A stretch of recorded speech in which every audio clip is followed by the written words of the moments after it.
what we're going to look at right now is nucleophilic aromatic substitution. Now, in these types of reactions, you're going to be adding a nucleophile to the ring. So the ring is actually going to act as an electrophile. And you need to be able to tell when the ring is acting as an electrophile or a nucleophile.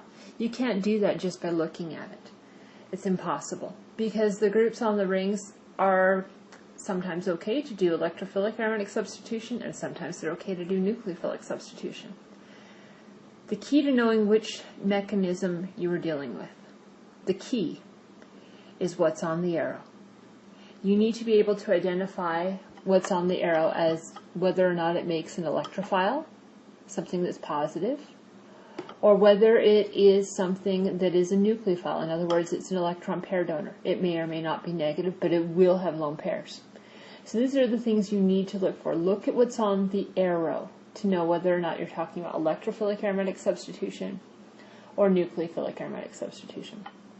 Now, since we're talking about nucleophilic aromatic substitution, I want to make sure you're aware that these reactions occur best when you have a lot of electron withdrawing groups on the ring. Things like nitro groups are very common. You also have to have a halogen. So I'm going to draw an example for you. Now, fluorine tends to work the best out of the halogens in this particular case. Just so you're aware, it doesn't have to be fluorine, and you do know how to put a chlorine or a bromine on a ring, or you should know. Now, if you were looking at this particular molecule and you didn't know if you're doing electrophilic or nucleophilic aromatic substitution, if you were doing electrophilic aromatic substitution, you would be directing an electrophile onto the ring. The group that would control that particular addition would be the fluorine, since it's the most activating group. They're both deactivators, but fluorine is more activating. And it is an ortho-para director. So those would be the two locations that you would be looking to add something if you were doing electrophilic aromatic substitution. But we're going to talk about adding a nucleophile. So nucleophiles, when you find them on the arrow, can be of a variety of different sorts. They might be an amine, some derivative of ammonia, would be very common. Another very common variation would be some sort of an alkoxide, like in this case a methoxide. So these are very common, something that has lone pair electrons. Now, we're not going to talk about what's on the arrow so much right now, but be aware that whatever is on the arrow is an electron pair donor. That's how you know you're doing nucleophilic aromatic substitution. Whatever is on the arrow has lone pair electrons. That is the key to knowing. Okay, so we're going to take a look at this starting molecule and talk about its resonance structures and inductive effects as well, because they're very important.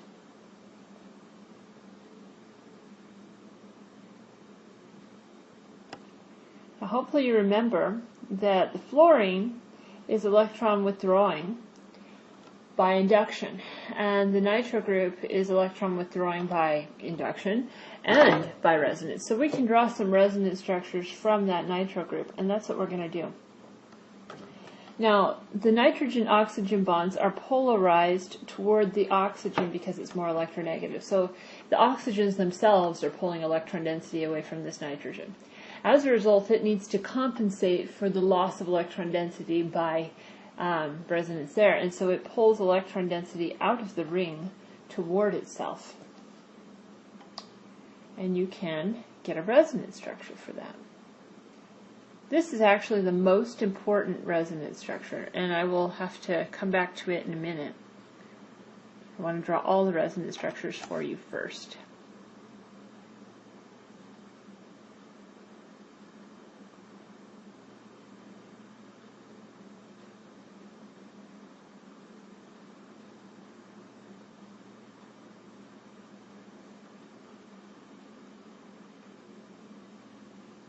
Okay. This one's the most important. We'll come back to that one, but there are more.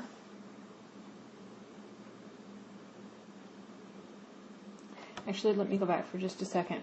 The next one that you would get would be, just moving electrons around the ring. Okay.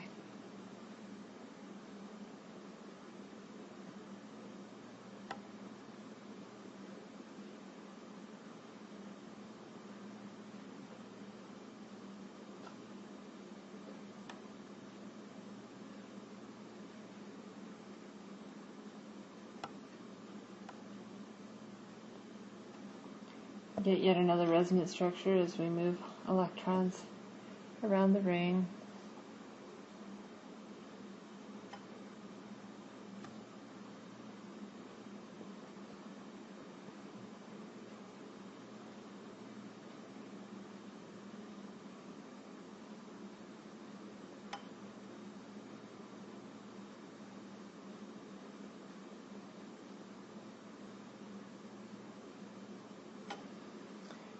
And then if you did one more, you're going to go back where we were a minute ago, where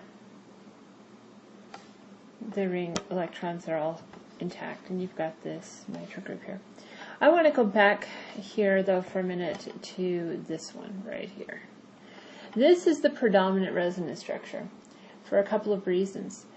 So, as you look at all four of these side by side, notice that the positive charge that is introduced on the ring is ortho and para to the nitro group.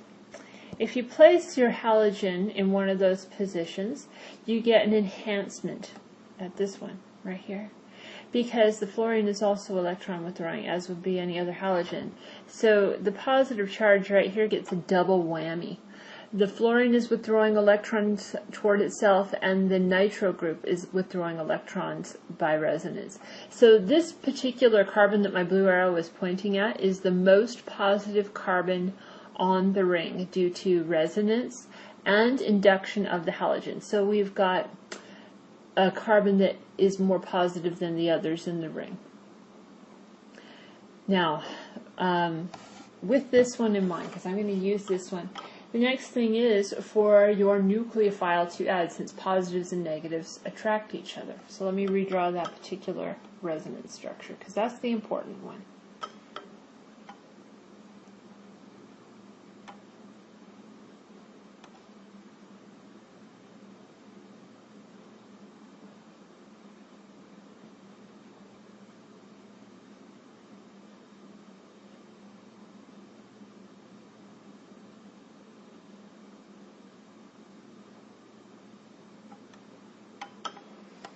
Okay, so you're going to have a nucleophile come in. Now, it can be, again, like I said, a variety of different things. The most common are going to be your alkoxides or amine derivatives. We're going to use an alkoxide. This would be in solution with its corresponding conjugate acid. Usually you would use something like methanol as the solvent or something like that. But this particular group will add to this carbon. Now you can do this using any of these other resonance structures. So if you want to use this initial one here, go for it. You just need to remember to move your electrons accordingly. It doesn't matter. So if I wanted to do it from this particular resonance structure, just so you know, it's not hard to do. You add it, and then the electrons will follow just as they're shown here in red. So be careful which one you're drawing, but it really doesn't matter which one. Okay? So I'm going to have it adding here. We'll keep drawing. You'll make an intermediate.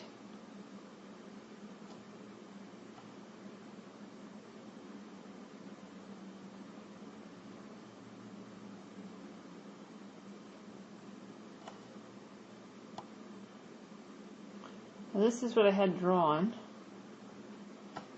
This shows the resonance delocalization actually out onto the electron withdrawing group, but there are other resonance structures, and I want to show them to you as well. But notice the overall net charge of this species is negative. This is a carbanion, is what you have. And there are resonance structures, and I want to point this out to you so that you can do this with any of them. This oxygen could reintroduce its pi bond here. This pair of electrons could come back.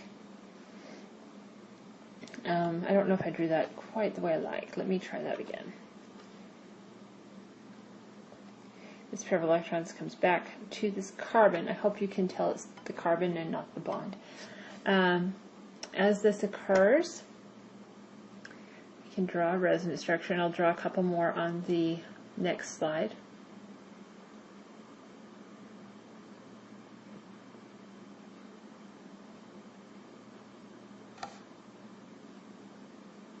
I'm just going to draw that as the NO2 group because now I'm not going to show the resonance delocalization through that group anymore.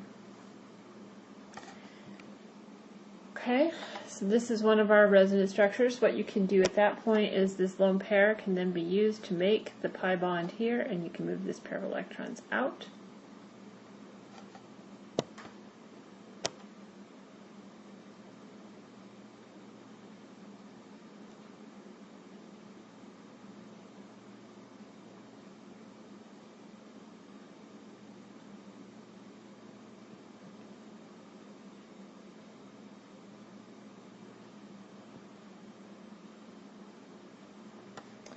This pair of electrons could then be moved here, and this pair of electrons moved out.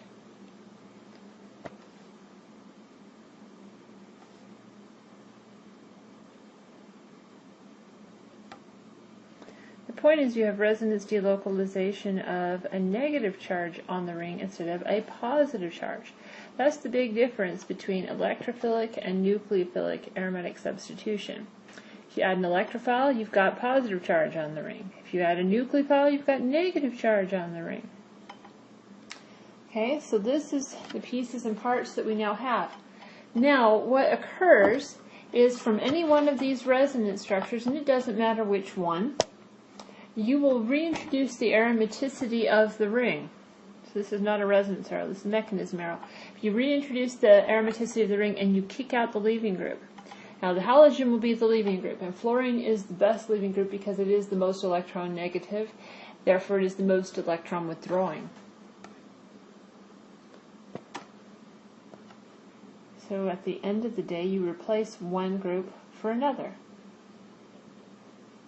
You get rid of the halogen. But it's very, very different from something like an SM1 or an SN2 substitution. It looks nothing like it.